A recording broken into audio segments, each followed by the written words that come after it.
नमस्कार दोस्तों, मैं सुनीता, सहायक प्राध्यापिका, हिंदी विभाग, राजर्षि महाविद्यालय सिवान, जयप्रकाश विश्वविद्यालय छपरा से।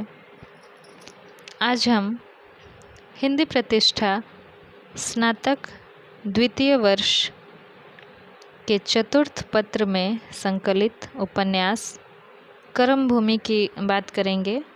आज हम इसकी भाषा शैली व संवाद पर चर्चा करेंगे। जैसा कि आपको ज्ञात है, यह प्रेमचंद जी का बहुचर्चित उपन्यास है। प्रेमचंद जी की भाषा शैली से हम सभी भली भांति परिचित हैं। कितनी सहज व सरल खड़ी बोली का प्रयोग वो करते हैं। उसी में उर्दू, अंग्रेजी, अन्य भाषाओं के भी शब्द बड़ी सरलता से खप जाते हैं। प्रेमचंद जी से पूर्व हिंदी भाषा के रूप में के दो रूप प्रचलित थे, जिसमें एक संस्कृत निष्ठ तत्सम शब्दों से युक्त हिंदी थी, जिसके के महावीर प्रसाद द्विवेदी जी जिसके पक्षधर थे। वे स्वयं वैसे ही भाषा का व्यवहार करते थे और सबको प्रेरित करते थे। संस्कृत निष्ठ तत्सम शब्दावली वाली हिंदी लिखने बोलने के लिए। दूसरी ओर उर्दू फारसी शब्दों से युक्त भाषा थी। जैसा कि देवकी नंदन खत्री जी के उपन्यास चंद्रकांता, ये चंद्रकांता संतति में जो रूप हमें देखने को मिलता है। प्रेमचंद जी ने वो क्योंकि पहले उर्दू में लिखते थे, उर्दू के पश्चात हिंदी में आए थे, तो उर्दू मिश्रित तो उनकी भाषा थी ही, परंतु उन्होंने दोनों के बीच मध्य मार्ग को चुना।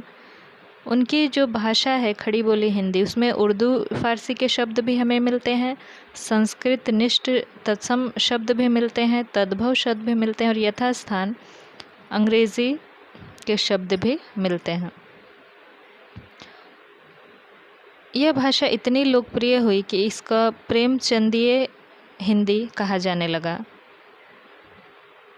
जहाँ तक कर्मभूमि उपन्यास की भाषा शैली की बात है, तो इसमें भी उर्दू मिश्रित हिंदी खड़ी बोली का प्रयोग है और जैसी स्थिति है, जैसे पात्र हैं, वैसे ही भाषा का प्रयोग उनके संवादों के लिए प्रेमचंद जी ने किया है।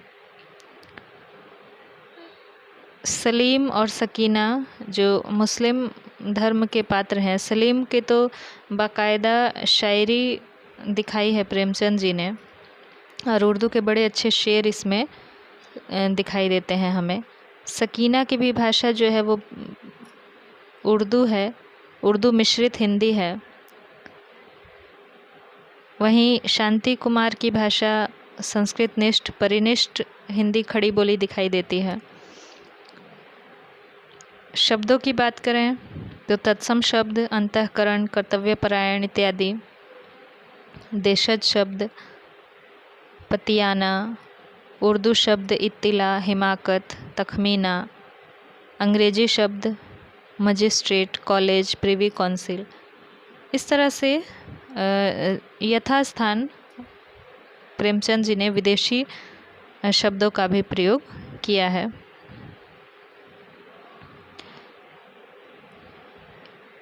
अपने भाषा में जान लाने के लिए मुहावरे व लोकोक्तियों, कहावतियों का प्रयोग भी प्रेमचंद जी करते हैं। कर्मभूमि में भी हमें कई मुहावरे व लोकोक्तियाँ देखने को मिलती हैं। उदाहरण: मुठभेड़ होना, बरछी चुभ होना, गले पड़ना, मुँह देखी कहना, भारी पाला मारना, कहा सुना माफ़ करना, हवा लगना, पहर रात से जुतना इत्यादि।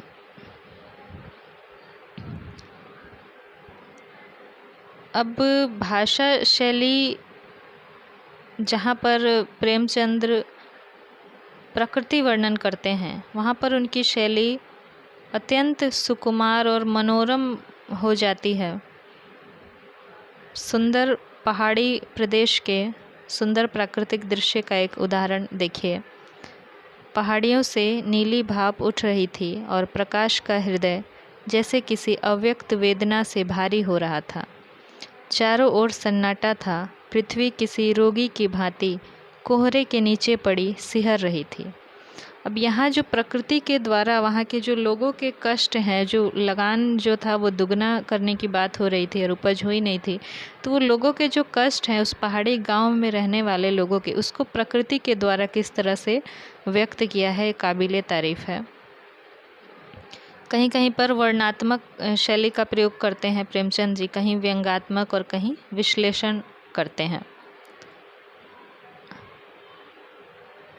संवादों की बात करें, कथोपकथन या संवाद, अधिकांशतः छोटे और चुस्त संवाद प्रेमचंद जी को प्रिय हैं, परंतु कहीं कहीं जहाँ किसी चीज़ का विस्तार वर्णन देना होता है वहाँ पर संवाद बहुत लंबे लंबे और वर्णनात्मक हो गए हैं।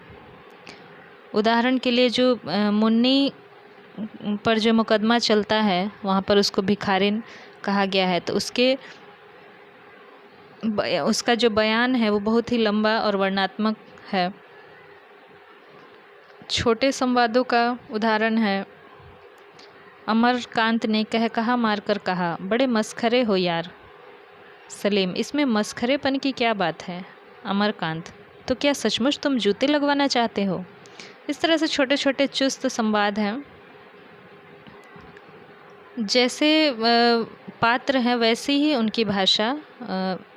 अगर गांव के पात्र हैं तो उनमें देहाती भाषा का प्रयोग है। शहरी जो पढ़े लिखे पात्र हैं वो संस्कृतनिष्ठ और परिनिष्ठ शुद्ध भाषा का प्रयोग दिखाया गया है उनके लिए।